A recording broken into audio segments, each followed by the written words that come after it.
اور 3 مرتبہ سورہ اخلاص کی تلاوت فرما کر مرحوم راجہ محمد امیر محمد خان ابن راجہ محمد امیر احمد خان کی روح کو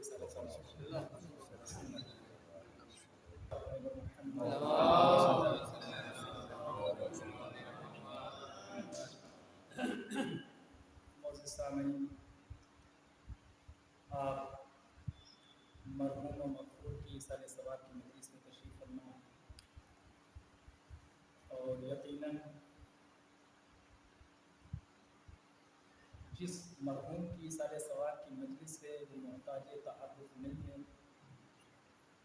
یقیناً تمام بستی کے مومنین کے لیے ایک یہ عظیم غم ہے کہ سید الشہداء علیہ السلام کا چاہنے والا ایک بندہ مومن دنیا سے رخصت ہوا،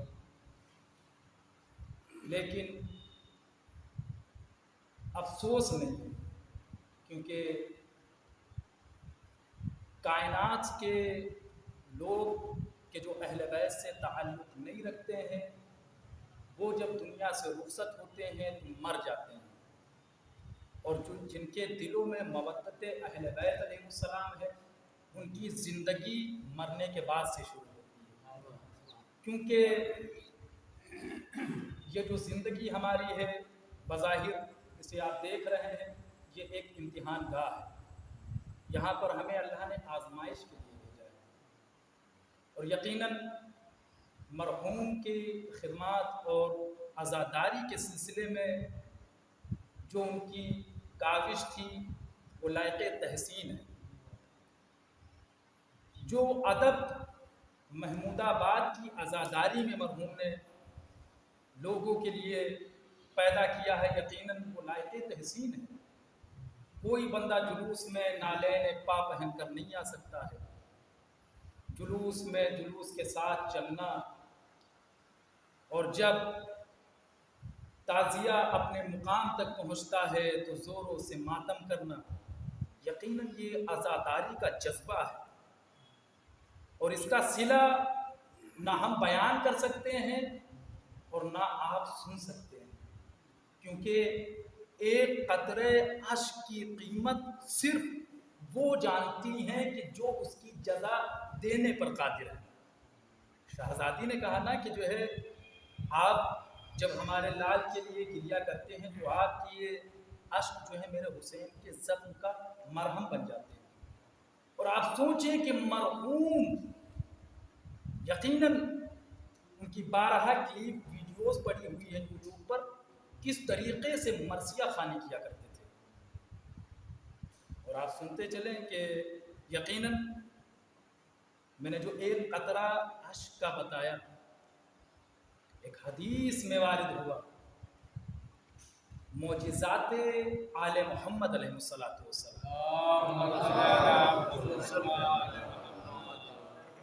میں ایک واقعہ رقم کیا گیا کہ ایک شخص بہت زیادہ گنہگار تھا اور محشر کا میدان لگا ہوا ہے، تمام کائنات کے مرحومین جمع کر دیے گئے اور سب کا حساب و کتاب ہو رہا ہے۔ ایک مرتبہ یہ گنہگار شخص کہ جس کے پاس ایک اشک کے سوا کچھ نہیں تھا، جب اس کے حساب و کتاب کی نوبت آئی تو فرشتوں نے بلایا کہ اس طرف آؤ اور ذرا ہم تم سے مخاطب ہونا چاہتے ہیں، بتاؤ دنیا میں تم نے کیا کیا کیا۔ ساری چیزیں جو دنیا میں اس نے انجام کی اللہ بھی بتائے کہ یہ فرشتے جو رقم کرتے تھے نا، انہوں نے پڑھ کے سنایا کہ تم نے یہ کارنامے انجام دیے ہیں، تم نے یہ عمل انجام دیے ہیں۔ ساری چیزیں روز روشن کی طرح عیاں ہو گئی۔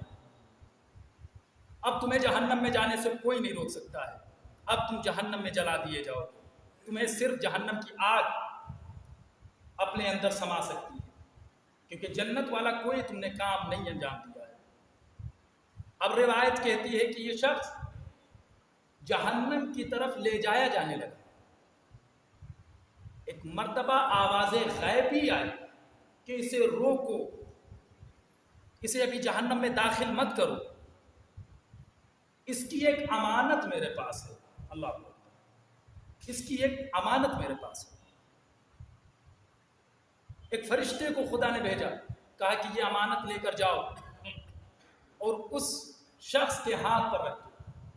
اس کے دست مبارک پر وہ امانت رکھی گئی۔ فرشتے نے کہا مٹھی بند کر لو۔ اب بات یہیں پر تمام ہو جاتی ہے تو مسئلہ حل ہو جاتا، لیکن آپ دیکھیں کہ قیمت میں نے کہا کہ جو ہے جو چیز جس کی محبت میں انجام دی جائے گی اس کے علاوہ اس کی جزا کوئی نہیں دے سکتا ہے۔ اب اللہ نے فرشتے سے کہا کہ آپ اس بندے سے کہیے کہ اس کی قیمت جا کر آدم سے معلوم کرے۔ حضرت آدم کے قریب وہ شخص پہنچتا ہے، کہتا ہے سرکار ذرا اس کی قیمت بتائیں۔ جناب آدم نے کہا کہ اس کی قیمت یہ ہے کہ تمہارے گزشتہ گناہوں کو اللہ معاف کر دے۔ آواز غیبی آئی کہ ابھی حق ادا نہیں ہوا، ذرا دوسرے نبی کے پاس چلو۔ جناب ابراہیم علیہ السلام کی خدمت عالیہ میں پہنچے، کہا کہ آپ اس کی قیمت بتائیں۔ کہا اللہ کا حق تو یہ ہے کہ اس کے عوض میں اللہ تمہارے گزشتہ گناہ بھی معاف کر دے اور آئندہ کے گناہ بھی معاف کر دے۔ اب روایت کہتی ہے کہ اللہ نے کہا نہیں، اس کو اس کے پاس لے کر جاؤ کہ جو اس کا اصل وارث ہے۔ روایت کہتی ہے کہ یہ ایک اشک ہتھیلی پہ رکھے ہوئے، یہ حسین کا چاہنے والا، سید الشہداء کی محبت میں راتوں دن رونے والا، ایک اشک لے کر مظلوم کربلا کے قریب پہنچا۔ سید الشہداء نے جب وہ اشک دیکھا تو کہا اس کی قیمت میری والدہ سے میں معلوم کر کے بتاتا ہوں۔ یعنی حسین نے بھی قیمت اپنے اوپر بہنے والی اشک کی نہیں لگائی، نہیں بتائی کہ اس کی قیمت ہے کیا، کہا میں اپنی والدہ سے دریافت کر لوں۔ جناب سیدہ سلام اللہ علیہا کی خدمت میں وہ اشک پیش کیا گیا۔ شہزادی نے آواز ایک بلند کی اور کہا اے خدایا یہ اشک حسین کی محبت میں بہایا گیا ہے، اس کو کم از کم اگر کوئی اجر دینا چاہتا ہے تو جنت میں داخل کر دے۔ اور یہی وجہ ہے کہ کامل الزیارات میں لکھا ہوا ہے، امام زمان علیہ السلام ارشاد فرماتے ہیں، سرکار فرماتے ہیں کہ اگرچہ مکھی کے پر کے برابر بھی کسی کی آنکھ سے اشک نکل آئے تو اللہ کم از کم اگر اجر دے گا تو اسے جنت میں داخل کر دے گا۔ ایک صلوات پڑھے اب اس واقعے کا نتیجہ یہ ہے کہ مرحوم نے نہ جانے کتنی مرثیہ خانی کی ہے، کتنے خود اشک بہائے ہیں، کتنے لوگوں کی آنکھوں سے اشک نکلے ہیں۔ اب اس کا ثواب نہ ہم بتا سکتے ہیں نہ کوئی ذاکر بتا سکتا ہے، اس کا ثواب صرف خدا جانے یا وہ جانے کہ جس کی محبت میں اشک بہائے گئے ہیں۔ کیونکہ بارہا آپ نے مرثیہ خوانی کا انداز بھی دیکھا، کس طریقے سے جوش و جذبے کے ساتھ ذکر مولا کیا کرتے تھے۔ یقیناً مرحوم کی روح اعلیٰ مقام تک پہنچے، ہم دعا گو ہیں، اور جوار ائمہ اہل بیت علیہ الصلوۃ والسلام میں مقام اعلیٰ جو ہے اللہ جو خدمات ہیں، اللہ ہر ایک خدمت کے صدقے میں اور ہر ایک عزاداری کے ان معاملات کے جن میں انہوں نے شفقت حاصل کی ہے، اللہ ایک ایک عزاداری کے اس فلسفے کے تصدق میں ان کے درجات کو اعلیٰ قرار دے۔ مومنین، آیہ کریمہ سورہ بقرہ، قرآن کی دوسری سورت بقر کہتے ہیں، گائے کو عربی معنوں میں اگر دیکھا جائے، آیت ہے 156۔ اللہ ارشاد فرماتا ہے، الذین اذا اصابتہم مصیبت، جب ان لوگوں پر کوئی مصیبت آتی ہے تو الذین، یہ لوگ قالو کہہ اٹھتے ہیں یا کہنے لگتے ہیں، انا للہ و انا الیہ راجعون، ہمیں تو نے بھیجا ہے اور ہم تیری ہی طرف پلٹ کے آنے والے ہیں۔ اب اس آیت کی اگر تفسیر دیکھی جائے تو محمد حسین طباطبائی صاحب مرحوم المیزان میں لکھتے ہیں کہ انا للہ جو لفظ ہے یہ اقرار ملکیت پروردگار ہے۔ توجہ فرمائیں، اقرار ملکیت پروردگار ہے انا للہ، وَإِلَيْهِ راجعون یہ اقرار ہلاکت انسان ہے۔ انسان اپنی ہلاکت پر بھی ایمان رکھ رہا ہے اور اللہ کی نعمات پر بھی ایمان رکھ رہا ہے، اور کہہ رہا ہے کہ اے پانے والے تیری طرف ہی پلٹ کر آنا ہے، اور تیرے سوا جائیں تو کہاں جائیں۔ ایک شخص آ کر مولا امیر المؤمنین علی ابن ابی طالب خدمت اقدس میں پہنچتا ہے، کہتا ہے کہ سرکار میں موت کی تمنا کرتا ہوں، آپ کیا فرماتے ہیں؟ مولا فرماتے ہیں کہ تمنا ان چیزوں کی جاتی ہے کہ جو آنے والی نہ ہوں۔ موت تو یقینی ہے نا، تم تمنا کرو پھر بھی آئے گی، تمنا نہ کرو تب بھی آئے گی۔ جب اس سے آدم نہ بچ سکے، جب اس سے نوح نہ بچ سکے، جب اس موت سے ابراہیم جیسا خلیل نہ بچ سکا، تو پھر تمہیں تمنا کرو یا نہ کرو موت آنی ہے۔ لیکن یاد رکھنا، اللہ اکبر، مولا امیر فرماتے ہیں نہج البلاغہ میں کہ یاد رکھنا موت بھی کئی طریقوں کی ہوتی ہے۔ ایک موت کا مطلب ہے مر جانا، ایک موت وہ ہے کہ مر کے زندہ ہونا۔ تم کون سی موت کی تمنا کرتے ہو؟ مر جانے والی موت کی تمنا یا مر کر زندہ ہونے والی موت کی تمنا؟ مولا ہمیں ذرا ان دونوں موت کے بارے میں فرماؤ۔ مولا فرماتے ہیں کہ جن کے دلوں میں ولایت اہل بیت ہے وہ مرنے کے بعد زندہ ہوتے ہیں، اور جن کے دلوں میں بغض علی ہے وہ مرنے کے بعد مر ہی جاتے ہیں۔ صلوات پڑھو محمد۔ کیونکہ موت ایک ایسا فلسفہ ہے کہ جس کا انکار کوئی بندہ کر ہی نہیں سکتا ہے۔ کتنی کیوں نہ عمر آپ کو مل جائے لیکن اختتام اس کا موت پر ہوگا۔ بس اللہ نے 6666 آیتیں قرآن کی، کہیں پر یہ بحث نہیں کی کہ تم پیدا کہاں ہو رہے ہو۔ اگر بحث کرنی ہوتی تو پیدا ہونے والی علی کی ذات ہے جو اللہ کے گھر میں پیدا ہوئی، لیکن اللہ نے کہا نہیں، پیدا ہونے پر کوئی گفتگو نہیں، تمہارے مرنے پر ہم بحث کریں گے۔ تم مر کہاں رہے ہو، کس طریقے سے مر رہے ہو، تمہاری موت کا انداز کیا ہے، نوعیت کیا ہے، حیت کیا ہے، کفر کی حالت میں ہو یا ایمان کی حالت میں ہو، موت تمہیں کیسے آئی ہے؟ موت تمہیں آئی ہے یا تم موت کے قریب گئے ہو؟ تم اپنی مرضی سے مر گئے ہو یا رب کی مرضی سے مر گئے ہو؟ کیونکہ یہ جب آیت پڑھی گئی قرآن کی کل نفس ذائقۃ الموت، تو روایت کہتی امام صادق آل محمد علیہ السلام ارشاد فرماتے ہیں کہ اس آیت کے زیر میں صرف وہی مرحومین آتے ہیں کہ جن کو موت اللہ کی جانب سے آ جائے۔ اگر کوئی بندہ خود خچی کر لے، اپنی مرضی سے ٹرین کے نیچے لیٹ جائے یا کسی گاڑی کے ایکسیڈنٹ سے خود ہلاکت میں آ جائے، تو امام فرماتے ہیں کہ یہ اللہ کی بھیجی ہوئی موت نہیں تھی۔ اب یہ روحیں بھٹکتی رہتی ہیں اس وقت تک کہ جب تک کہ وہ وقت مقررہ نہ آ جائے کہ جب اللہ نے اس کی روح قبض کرنے کا حکم دیا اور اس کی حیات کو مقرر کیا۔ تو مولا فرماتے ہیں کہ یقیناً موت کئی انداز کی ہے، اور موت تو وہ ہے کہ جو عشق اہل بیت میں آئے۔ یہی وجہ تو ہے کہ موت کو اگر کسی سے پوچھنا ہے تو یا کربلا والے بتائیں گے یا جو ہے اہل بیت کے چاہنے والے بتائیں گے۔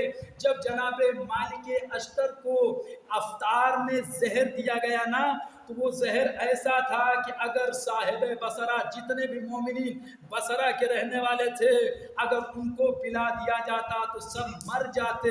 لیکن جب جناب مالک اشتر کو زہر دیا گیا تو زہر پینے کے بعد مسکرانے لگے، اور صاحب خانہ کے جس نے زہر پیش کیا تھا وہ کہتا ہے کہ اے مالک اشتر، تم کیا کر رہے ہو؟ میں نے تمہیں ایسا زہر دیا ہے کہ اگر بصرہ کو پلا دیا جائے تو سارا بصرہ ختم ہو جائے، لیکن تم زہر پینے کے بعد مسکرا رہے ہو، کیا وجہ ہے؟ جناب امیر کا غلام مسکراتے ہوئے کہتا ہے تیرے زہر میں وہ تلخی نہیں ہے کہ جو علی کی ولایت کی شیرینی ہے اس پر بھاری ہو جائے۔ علی کی ولایت اتنی میٹھی ہے کہ تیرا زہر پھیکا پڑ گیا۔ موت اہل بیت کی محبت میں آنی ہے تو یقیناً ایسی موت نہ سب کو ملتی ہے۔ آپ کا فخر ہے، آپ فخر کرے، کائنات کا کوئی بندہ فخر نہیں کر سکتا ہے، کیونکہ کائنات میں اگر کوئی فخر موجودات ہیں تو وہ اہل بیت علیہ السلام ہے۔ اللہ خود غائب ہے، لیکن اگر ظاہر دیکھا جائے تو وہ اہل بیت ہیں۔ ان کی مودت کی جو شمع ہے، اگر اس کی ضیا کسی کو حاصل ہو گئی تو وہ دنیا میں بھی کامیاب ہے، آخرت میں بھی کامیاب ہے۔ کیا شعر کہا کسی شاعر نے کہ میرے ملبوس کو، یہ سبط جعفر مرحوم، سبط جعفر مرحوم کا شعر ہے کہ یہ غالباً اس طریقے سے کہ اجلے کفن کو کفن مت کہو، میں چلا ہوں علی سے ملاقات کو۔ شعر پورا وہ کا، لیکن آپ جو فرمائیں میں چلا ہوں علی کی ملاقات کو۔ یقیناً ایک شخص نے سوال کیا، روایت ہے کہ ایک شخص نے سوال کیا مولا جب کوئی بندہ مرتا ہے جنہوں نے آپ کی زیارت نہیں کی ہے تو آپ کی کیا محبت کا انداز ہوتا ہے، آپ کیا فرماتے ہیں؟ مولا فرماتے ہیں کہ جب کوئی مومن مرنے لگتا ہے، دنیا سے جانے لگتا ہے، میں اس کے سرحانے آ جاتا ہوں تاکہ اس کی روح آرام سے قبض کر لی جائے۔ اللہ اکبر۔ پھر مولا فرماتے ہیں کہ جب کوئی منافق مرتا ہے پھر بھی میں اس کے قریب آتا ہوں۔ سائل سوال کرتا مولا مومن کے قریب آنا تو سمجھ آتا ہے لیکن منافق کے قریب کیوں آتے ہیں؟ مولا فرماتے ہیں مومن کے قریب اس لیے آتا ہوں تاکہ اس کی روح جب نکالی جائے تو وہ میرے چہرے کو دیکھے اور اسے خبر نہ ہونے پائے۔ منافق کے سامنے اس لیے آتا ہوں تاکہ اس کی روح جب قبض ہو تو وہ میرا چہرہ دیکھ دیکھ کر اور بے قراری برداشت کرے اور اس کے کفر و نفاق میں اضافہ ہو اور وہ یاد کرے کہ کاش ہم نے بھی علی سے محبت کی ہوتی۔ تو یقیناً کائنات کے امیر سے محبت کرنا ایک عظیم فلسفہ ہے، اور یہ سب کو اللہ نے نہیں عطا کیا ہے، یہ صرف انہیں عطا ہے کہ جنہوں نے قربانیاں پیش کی ہیں۔ بس ایک واقعہ آپ سنتے چلیے اور میں مجلس کو اختتام کروں کہ ایک مرتبہ، کیونکہ یہ جو آیت ہے نا اس میں شکران نعمت ہے، یہ جب آیت پڑھی جاتی ہے، روایت کہتی ہے کہ جب آیت پڑھی جاتی ہے تو جس نے پڑھا انا للہ و انا الیہ راجعون، تو اللہ ایک فقرے کے اوپر گزشتہ گناہ معاف کر دیتا ہے، اور جب الیہ راجعون کہتا ہے تو آنے والے گناہ بھی معاف کر دیتا ہے۔ آپ کو معلوم ہے کوئی قادیانی فرقے سے ہو، حنفی سے ہو، مالکی ہو، شافعی ہو، حنبلی ہو، بریلوی ہو، کسی بھی فرقے سے تعلق رکھتا ہو، نہ جانے موت کے اوپر قرآن میں کتنی آیات ہیں، لیکن کبھی کوئی آیت دوسری نہیں پڑھتا ہے، بس یہی آیت پڑھتا ہے انا للہ و انا الیہ راجعون۔ یہ کیا ہے؟ یہ اتحاد ہے۔ یہ آیت بتا رہی ہے کہ فرقے چاہے جتنے ہو جائے، پلٹ کے تم اپنی رب کی بارگاہ میں ہی جاؤ گے، چاہے تم جس فرقے میں پیدا ہو، جس مذہب پر رہو، لیکن پلٹ کے اللہ کے حضور میں ہی جانا ہے۔ روایت کہتی ہے کہ ایک مرتبہ جناب موسیٰ علیہ السلام نے ایک سفر طے کیا، صحرا میں پہنچے تو انہوں نے دیکھا کہ ایک شخص ہے کہ جو اپاہج ہو چکا ہے اور ایک مقام پر بیٹھا ہوا ہے، اس کے بدن میں کیڑے پڑ چکے ہیں، حشرات الارض اس کے بدن سے اس کے گوشت کو کھا رہے ہیں۔ اچانک میں دیکھا کہ ایک غراب اڑتا ہوا آیا، ایک کوّا اڑتا ہوا آیا، اس کی چونچ میں کچھ کھانے کی چیزیں تھیں، اس نے اس شخص کے سامنے رکھ دی، اور جناب موسیٰ علیہ السلام دیکھ رہے ہیں کہ اس نے وہ چیزیں اٹھانے کے بعد خود تناول کرنا شروع کر دی۔ جناب موسیٰ قریب بڑھتے ہیں، سوال کرتے ہیں کہ تم کون ہو؟ کہا میں کائنات کا سب سے بڑا گنہگار ہوں۔ یہاں کیوں بیٹھے ہو؟ کتنے عرصے سے بیٹھے ہو؟ کہا ایک عرصے طویل، میں 35 سال سے اس مقام پر بیٹھا ہوں۔ کس وجہ سے بیٹھے ہو؟ میں نے جو گناہ کیے ان کا استغفار کر رہا ہوں۔ جناب موسیٰ سے کہنے لگا کہ ذرا اپنے رب سے، آپ کلیم اللہ ہیں نا، اپنے رب سے سوال کیجئے اور میرے بارے میں پوچھئے کہ اللہ نے میری خطا معاف کی یا نہیں معاف کی۔ جناب موسیٰ نے اللہ سے سوال کیا، پالنے والے اس بندے کی خطا معاف ہوئی یا نہیں معاف ہوئی؟ جبریل نے کہا کہ اسے کہہ دو کہ ابھی اس کی خطا معاف نہیں ہوئی ہے۔ اس نے پھر سے ایک سوال کیا کہ کیوں معاف نہیں ہوئی؟ میں اتنے عرصے سے، اتنی مدت سے استغفار کرتا چلا آ رہا ہوں، میں پتھر کا ہوا جا رہا ہوں، میری ہڈیاں ٹوٹنے لگی ہیں، گوشت گل چکا ہے، زخموں پر زخم ہو چکے ہیں، نہ جانے کتنے حشرات الارض میرے گوشت سے شکم سیر ہو چکے ہیں، آخرکار کیوں اللہ نے ابھی تک میری توبہ قبول نہیں فرمائی؟ جناب موسیٰ علیہ السلام نے سوال کیا، اے پالنے والے ابھی تک کیوں اس بندے کی توبہ قبول نہ ہوئی؟ اللہ کہتا ہے کہ یہ بندہ جو ہے نا، یہ اپنے مقام پر بیٹھا ہے اور 35 سال سے یہ کوّا اڑ اڑ کر دوسرے مقامات پر جا جا کر کھانے کی چیزیں لے کر آتا ہے اور اس کے سامنے رکھتا ہے، یہ کھا لیتا ہے۔ اس نے خود کھایا، لیکن کبھی اس کوّے سے سوال نہیں کیا کہ تم نے کھایا یا نہیں کھایا۔ یہ خود تو کھا رہا ہے، لیکن اس کوّے سے کہ جو اس کو رزق دے رہا ہے بظاہر، کبھی اس سے اس نے نہیں پوچھا کہ تو کھا رہا ہے یا صرف مجھے ہی کھلا رہا ہے۔ جناب موسیٰ نے کہا کہ یہ مسئلہ ہے۔ کہا پھر میں جہنم میں جلا دیا جاؤں گا؟ اللہ سے سوال کیا گیا، پالنے والے کیا یہ جہنم میں جلا دیا جائے گا؟ اللہ نے کہا بالکل یہ جہنم میں جلایا جائے گا۔ اب اس نے اپنے لسان مبارک سے جو فقرے کہے ہیں اور تاریخ نے رقم کیے ہیں، یہ بیان کرتا ہے، کہتا ہے کہ اے موسیٰ اپنے رب سے کہو کہ جب وہ جہنم میں جلانا ہی چاہتا ہے تو پھر میرے جسم کو اتنا وسیع و عریض قرار دے کہ جہنم میں صرف میں تنہا جلوں، کائنات کا دوسرا فرد جلنے نہ پائے۔ یہ سننا تھا کہ اللہ نے موسیٰ کے سوال سے پہلے ہی جناب موسیٰ سے کہا کہ اسے کہہ دو میں نے اس کے تمام گناہوں کو معاف کر دیا، کیونکہ ابھی یہ ایک کوّے کا خیال نہیں رکھ رہا تھا، لیکن اس نے ایک لمحے میں پوری کائنات کا خیال رکھا کہ اے پالنے والے جب جہنم میں جلنا ہی ہے تو مجھے جلا، میرا جسم جلا، لیکن کائنات کا کوئی بندہ جہنم کی آگ تک نہ پہنچنے پائے۔ صلوات پڑھیں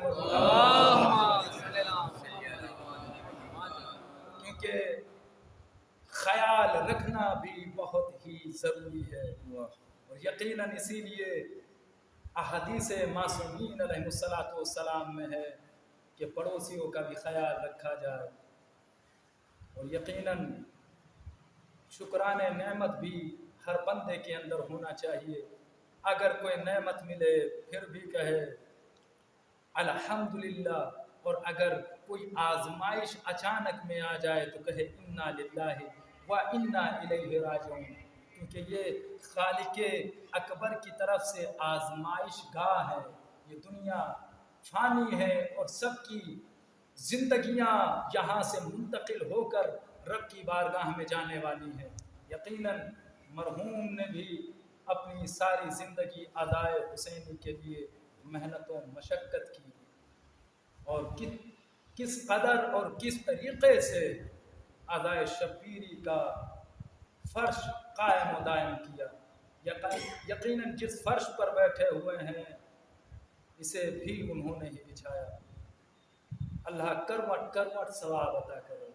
ہم دعا گو ہیں، یقیناً ہم ان کے فرزندان سے یہی ان کو تلقین دے سکتے ہیں کہ باپ کا غم بڑا عظیم ہوتا ہے، دنیا اجڑ جاتی ہے باپ کے غم کے بعد، یقیناً لیکن آپ بڑے مقدر والے ہیں، اللہ آپ کو صبر جمیل عطا فرمائے۔ اتنے قلیل سی افراد کے درمیان میں کتنی دھوم دھام سے مرحوم کے جنازے کو تدفین کیا گیا، لیکن ہائے غریب زہرا، جان قربان ہو سیدہ کے فرزند پر، یقیناً آپ کو یتیمی یاد آ رہی ہوگی کہ باپ رخصت ہو گئے، لیکن کوئی سکینہ سے کہے اور پوچھے، آپ کو تو تسلی دینے والے آپ کے گھر میں افراد ہیں، لیکن ہائے غربت سکینہ۔ یہی تو شہزادی سکینہ نے امام سید سجاد سے سوال کیا، بھیا یہ عزادار کیوں رو رہے ہیں، یہ لوگ کیوں اشک بہا رہے ہیں؟ کہا بیٹی یہ سب تمہارے بابا کے غمخوار ہیں۔ بھیا سجاد ان کو کوئی مار نہیں رہا ہے۔ شہزادی نے فرمایا بھیا انہیں کوئی مار نہیں رہا ہے۔ امام نے فرمایا کیا تمہارے بابا پہ رونا کوئی جرم ہے؟ تو یہ شہزادی سکینہ کہتی ہیں کہ جب باپ پر رونا جرم نہیں ہے تو بھیا یہ بتاؤ میں جب رویا کرتی تھی شمر تازیہ نے کیوں مارتا تھا؟ اجرکم اللہ، خدا کوئی غم نہ دے غم اہل بیت علیہ السلام کے علاوہ۔ یقیناً یہ غم عظیم غم ہے۔ سید الشہداء نے اجازت طلب کی، ایک مرتبہ شہزادی زینب سے کہا کہ اے بہن زینب لاؤ وہ کرتا مجھے دے دو کہ جو میری والدہ نے اپنے ہاتھوں سے تیار کیا تھا، وہ کرتا لایا گیا۔ سید الشہداء نے زیب تن کیا، کرتا جب زیب تن ہوا تو شہزادی زینب آگے بڑھتی ہیں اور پیشانی کو بوسہ دیا، لبوں کو بوسہ دیا، ایک مرتبہ سینے کا جب بوسہ دینے لگی تو سید الشہداء سے شہزادی زینب نے جیسے بوسہ دیا تو امام مظلوم سوال کرتے ہیں بہن زینب پیشانی کا بوسہ یاد، ہونٹوں کا بوسہ یاد، لیکن سینے کا بوسہ کا والدہ نے فرمایا تھا کہ سینے کا بھی بوسہ دینا، کیونکہ حسین کے سینے کے اوپر نہ جانے کتنے گھوڑوں کی ٹاپیں ہوں گی۔ اللہ اکبر۔ شہزادی فاطمہ زہرا ہمارے پرسے کو قبول فرمائے۔ ہاں ایک مرتبہ حسین نے بھی زینب کے ہاتھوں کو بوسہ دیا، کہا بھیا آپ کیوں ہاتھوں کو بوسہ دے رہے ہیں؟ کہا بہن والدہ نے فرمایا تھا کہ تم رسم بستہ ہو جاؤ گی، اے بہن میری یہ محبت قبول فرماؤ۔ اتنا کہہ کر اجازت طلب کر کے اب خیمے سے ایک قدم باہر نکالا کہ اپنے ذوالجناح پر سوار ہوئے۔ اللہ اکبر۔ ذوالجناح کو ایڑ لگائی، ذوالجناح آگے نہیں بڑھا۔ حسین نے کہا ایک مرتبہ اور زحمت گوارا فرما۔ لیکن ذوالجلال آگے نہیں بڑھ رہا ہے. جب نظروں کو خم کیا تو کیا دیکھا؟ سمو سے لپٹی ہوئی سکینہ. سکینہ کو حسین نے دیکھ کر محبت جو ہے پدری یاد آ گئی. روایت کہتی ہے کہ ذوالجلال سے نیچے آئے اور سکینہ نے کہا بابا جب مرنے کے لیے جا ہی رہے ہو تو آخری مرتبہ اپنے سینے سے لگا لو. روایت کہتی ہے حسین جلتی ہوئی ریت پر لیٹ گئے. سکینہ سینے پر آ گئی. اب سکینہ نے ایک سوال کیا تھا حسین سے کہ بابا مجھے یہ نہیں پتا یتیمی کسے کہتے ہیں. حسین کے سینے پر جب سکینہ لیٹ گئی نا تو روایت کہتی ہے سر پر ہاتھ جیسے حسین نے پھیرا. بس سکینہ نے کہا بابا میں سمجھ گئی یتیمی کسے کہتے ہیں. میں ہمیشہ یہی سوال کرتی تھی اے بابا جب کچھ نہ بچے تو سمجھ لو کہ یتیمی آ گئی. حسین نے سکینہ کو تسلی و تشفی دی. ذوالجلال پہ سوار ہوئے میدان کاردار میں آئے. ظالموں سے جنگ ہوئی. روایت کہتی ہے آواز آئی یا ایتھا النفس المطمئنہ ارجعی الی ربک راضیۃ مرضیہ. حسین پلٹ آئے اپنے رب کی اجازت سے. ارے بھاگی ہوئی فوجیں آئی. حسین پر حملہ ہوا. میر انیس اپنے مرثیے میں لکھتے ہیں کہ 1961 تنے چاک چاک پر ارے زینب نکال. حسین تڑپتا ہے خاک پر. قیامت کا منظر. حسین کا جنازہ تیروں پر معلق تھا. ارے فاطمہ نے اپنے بیٹے کو تیروں پر معلق دیکھا.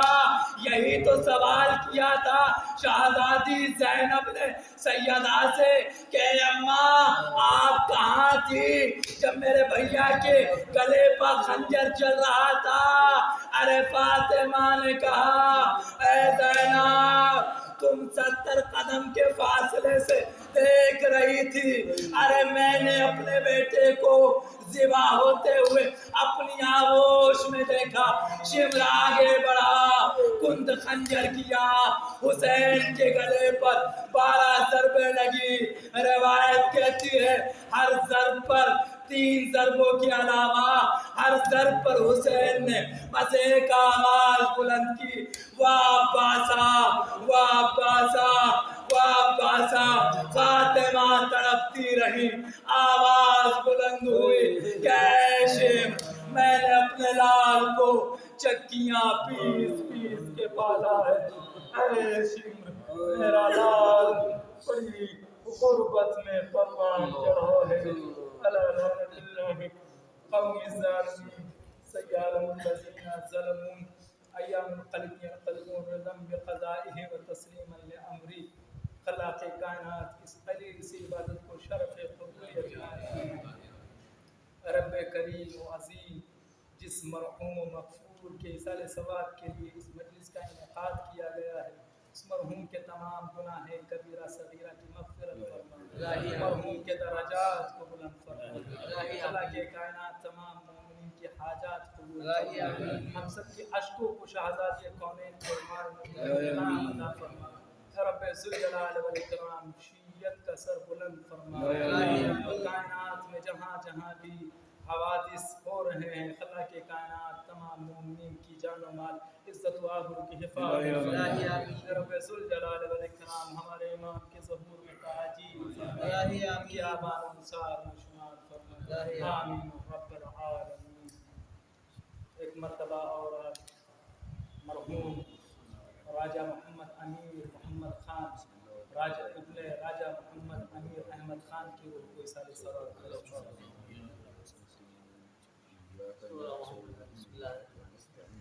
حسین